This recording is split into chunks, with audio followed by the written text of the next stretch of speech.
हम लोग कुछ न कुछ सीखते हैं। यही उद्देश्य होता है और यही उद्देश्य होनी चाहिए। लेकिन बदलते परिवेश में आज हर उपलक्ष्य एक औपचारिकता बनकर के रह गया है। हम लोग आज जन्माष्टमी है और भगवान कृष्ण को मानते हैं, जानते हैं, लेकिन उनके आचरण को जब तक हम लोग अपने जिंदगी में नहीं उतारेंगे तब तक हमारा और आपका जिंदगी सार्थक नहीं हो सकता। अब रही बात जो भगवान कृष्ण से हम लोग क्या सीखेंगे, सबसे बड़ी बात है जो भगवान कृष्ण अपने मामा कंस का वध किया था, सभी लोग जानते हैं। और कंस का वध करके संसार में यह प्रमाण दिया कि अन्यायी के साथ कोई संबंध नहीं होता। लेकिन आज बदलते माहौल में ऐसा नहीं होता। हम लोग अपने और पराये के बंधन में बंध जाते हैं, जिसका खामियाजा आज समाज भुगत रहा है। और इसी उपलक्ष्य पर आप शिव परिचर्चा का कार्यक्रम रखे हैं। आप बहुत सौभाग्यशाली आप लोग हैं और हम लोगों का भी थोड़ा थोड़ा भाग्य जो इस शिव परिचर्चा में उपस्थित हो पाए। शिव का मतलब क्या होता है? अगर शिव शिष्यता की बात की जाए, अगर कल्याण की बात नहीं की जाए तो फिर शिव शिष्यता का कोई सार्थक अर्थ नहीं होता। अगर हम और आप शिव का शिष्य हैं, अगर पड़ोसी को मदद करने का विचार हमारे दिलो दिमाग में नहीं है, किसी लाचार और बेबस का अगर मदद नहीं कर रहे हैं, फिर शिव शिष्य होने का कोई औचित्य नहीं रह जाता। वरेण्य गुरुभ्राता साहब श्री हरिंद्रानंद जी ने हमारे और आपके बीच में यह 3 सूत्र दिए हैं। लेकिन यह जो चर्चा के माध्यम से हम और आप एक दूसरे से जुड़ते हैं, इसका क्या कारण है? इसका कारण है कि मनुष्य जो होता है वह जो साधारण बात होता है उसको वह भूल जाता है, लेकिन जो बात जो नहीं भूलना चाहिए उस बात को भूल जाता है, लेकिन साधारण बात को याद रखता है।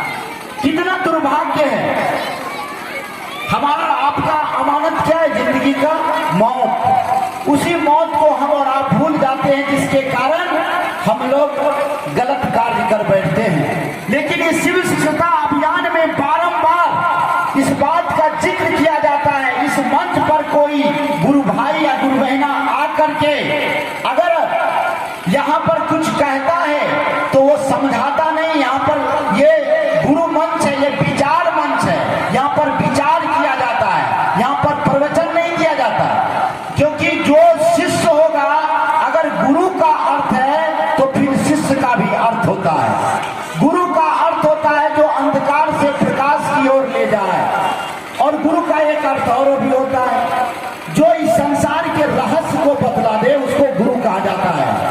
और शिष्य का मतलब होता है जो शासन में रहता है और जो शून्य अवस्था में रहे, जो रिक्त है, खाली है। अगर इस मंच पर आकर के कोई व्यक्ति यह कह रहा है और उसके चर्चा करने से यह जाहिर हो रहा है जो अपनी वह विद्वता का बखान दिखा रहा है, तो फिर वह शिव का शिष्य नहीं है।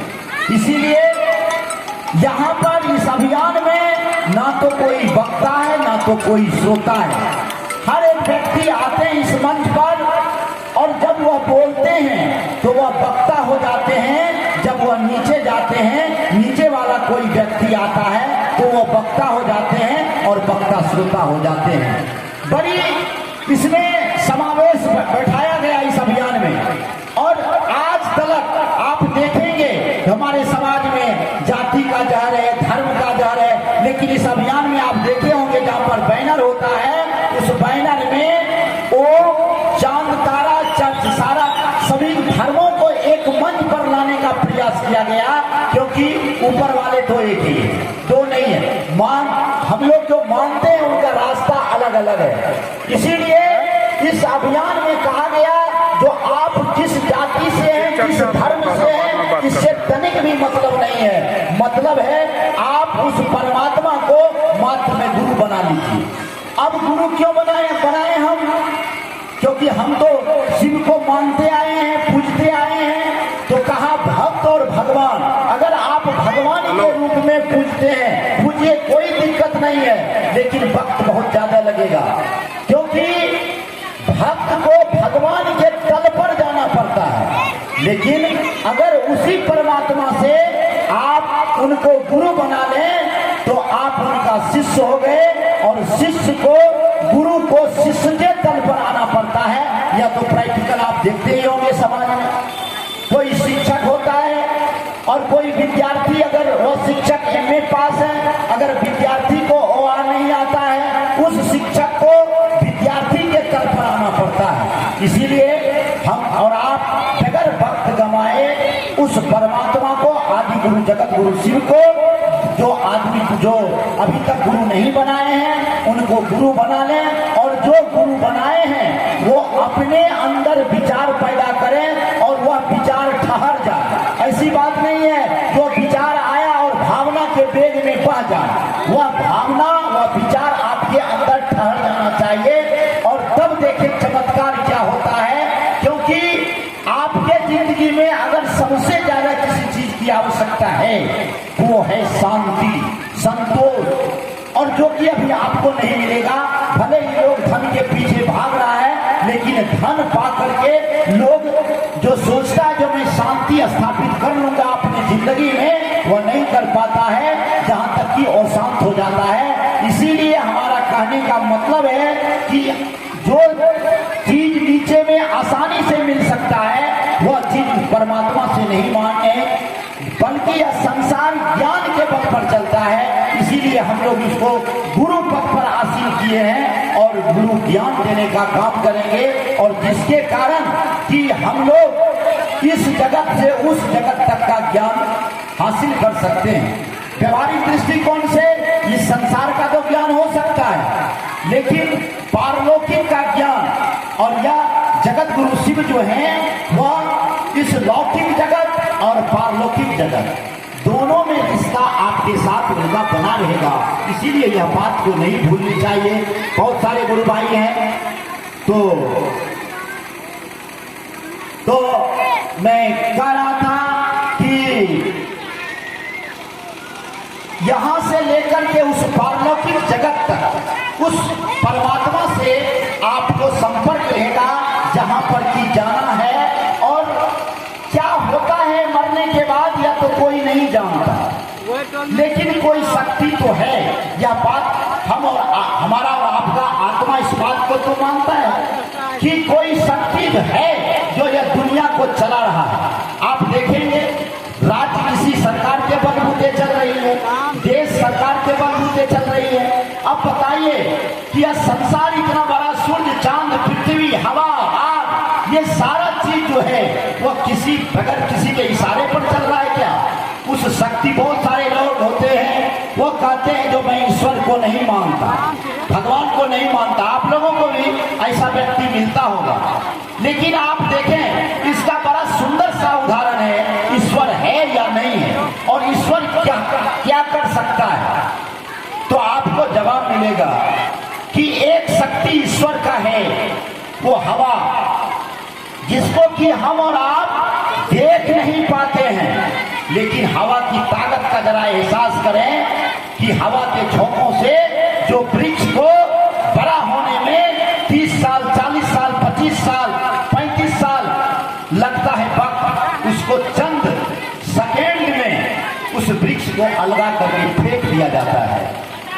और दूसरी ताकत पानी, कहा जल ही जीवन है, जल के बगैर हम और आप जिंदा नहीं रह सकते हैं। लेकिन अगर जल के साथ छेड़छाड़ किया जाता है तो जल कितना कोहराम मचाता है, धरती पर कितनी कयामत लाती है।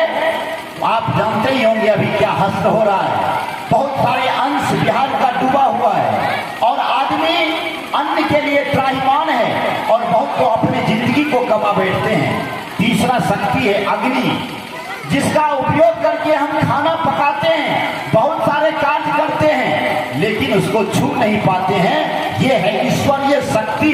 जब ईश्वरीय शक्ति में इतनी शक्ति है तो उस जगत गुरु शिव जो परम सत्ता पर आसीन है, जरा उनके शक्ति का कल्पना कीजिए। इसीलिए बहुत नेक विचार, बहुत स्वस्थ विचार जो आप लोग आज जन्माष्टमी के उपलक्ष्य पर शिव परिचर्चा का कार्यक्रम रखे हैं।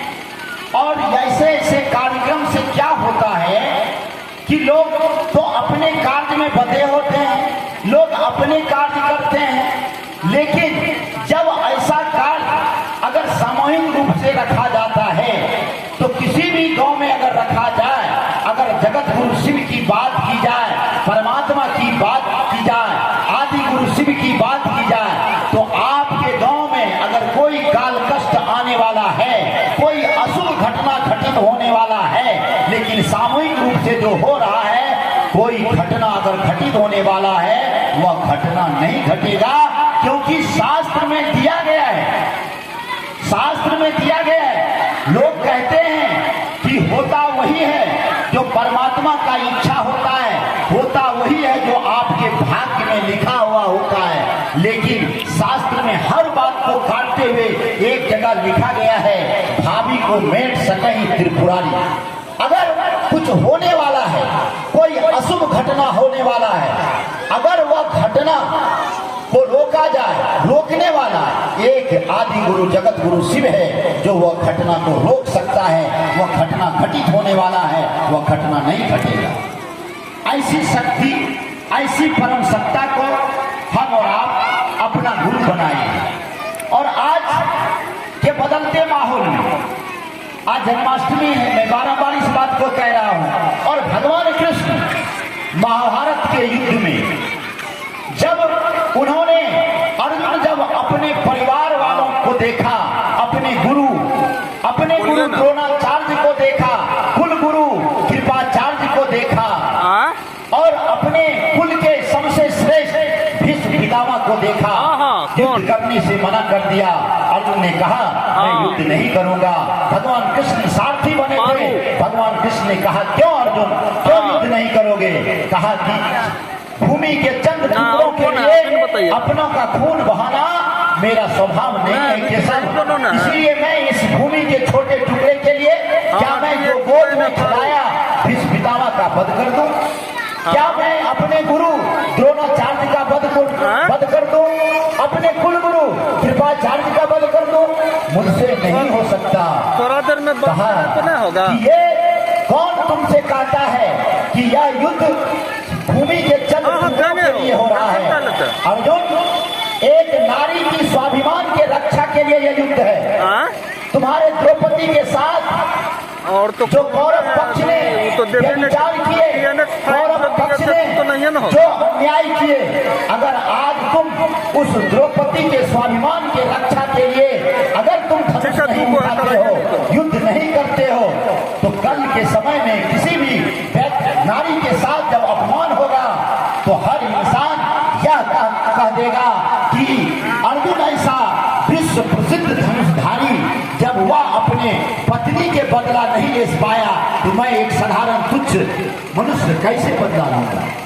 ये सारी बात गीता में दिया गया है, सारी बात। ये तो बहुत छोटा सा मैं कम शब्दों में मैंने कह दिया, लेकिन आज के बदलते परिवेश में आज गीता का भी बहुत बड़ा आवश्यक है, बहुत बड़ा आवश्यक है। चाहे वो आप आध्यात्मिक दृष्टिकोण से गीता को देखें, चाहे वो आप सामाजिक दृष्टिकोण से देखें, चाहे आप वैज्ञानिक दृष्टिकोण से देखें, तो आपको गीता का हर लफ्ज जो लिखा गया है और भगवान कृष्ण के द्वारा स्वयं जो अर्जुन को कहा गया है, वह आपकी जिंदगी में बहुत मायने रखता है। आप उस गीता को अपना कर, गीता में जो लिखा गया हर बात को आप अपना करके अपनी जिंदगी को आप सुखमय और निर्भीक बना सकते हैं। बस जरूरत है उसका अनुसरण करने का। शिव का शिष्य बनने से कोई मतलब नहीं है, सिर्फ आप नाम की घोषणा करवा लें, भजन गा लें, चर्चा कर लें, ये भी मायने नहीं रखता है। बल्कि गुरु का गुण जब तक शिष्य पे नहीं जाता तब तक आप कुछ नहीं कर सकते हैं। और शिव का गुण जब